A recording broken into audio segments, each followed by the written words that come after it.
जरा गौर से देख लीजिए इस घर को, क्योंकि आगे चलकर जो घटना इस घर में होने वाली थी उससे खौफनाक शायद ही आपने जीवन में कभी कुछ सुना होगा। तो ये बात है साल 2005 से 2006 के बीच की, जब नोएडा सेक्टर 31 के निठारी गांव से कुछ बच्चों और लड़कियों के खोने की खबर आती है। जब आसपास के लोगों ने पुलिस को बताया कि उनके गाँव से कुछ छोटे बच्चे और लड़कियां गायब हैं। जब पुलिस ने जाँच की तो पता चला कि हाउस नंबर D5 के पीछे वाले नाले से कुछ ह्यूमन रिमेन्स जैसे कि स्कल और हड्डियां बरामद हुए हैं। इस घर में सुरेंद्र कोहली नाम का एक सर्वेंट रहता था, जिसका मालिक मुनिंदर सिंह पंधेर था, जो कि पेशे से एक व्यापारी था। जब पुलिस ने इस घर की और अच्छे से तहकीकात करी तो इस घर के बैकयार्ड से और ह्यूमन रिमेन्स मिलने लगे। कुछ समय बाद पुलिस ने बताया कि सुरेंद्र कोहली ने खुद कबूल किया है कि उसी ने काफी सारे चिल्ड्रंस और लड़कियों की हत्या की है। उसने बताया कि वो उन बच्चों को बहला फुसलाकर अपने घर तक लेकर के आता था और उन्हें मारकर उनकी बॉडी को काट करके उस नाले में फेंक देता था। कुछ मीडिया रिपोर्ट्स तो ये भी कहती है कि ये केस कैनिबलिज्म से रिलेटेड है, और मैं आपको बता दूं कैनिबलिज्म का मतलब होता है जिंदा इंसान को खाना। हालांकि ये चीज कभी प्रूफ नहीं हो पाई। स्टार्टिंग में तो नोएडा की लोकल पुलिस ने ही तहकीकात की,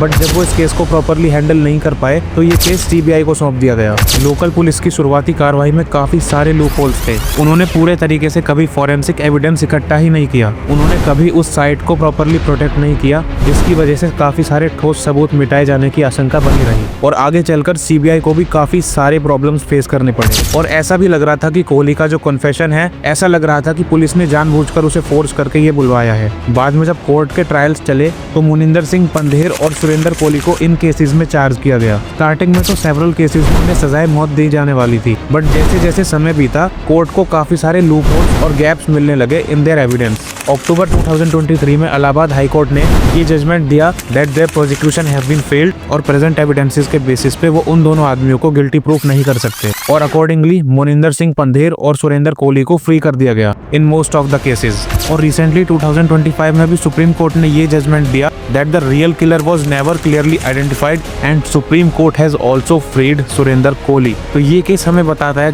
कैसे एक वीक इन्वेस्टिगेशन जस्टिस का पूरा प्रोसीजर ही फेल कर सकती है, और आज निठारी केस सिस्टम के एक बहुत बड़े फेलियर का नमूना बन के रह गया है। आज भी काफी सारे परिवारों को फुल जस्टिस नहीं मिला है। हाउस नंबर D5 निठारी अभी भी फेमस है और पीपल उसे याद करते हैं as a haunted and cursed house. ये केस हमें बताता है कि कैसे पुलिस की लापरवाही के कारण हमारे सिस्टम के बहुत बड़े फेलियर का नमूना बनकर रह गया।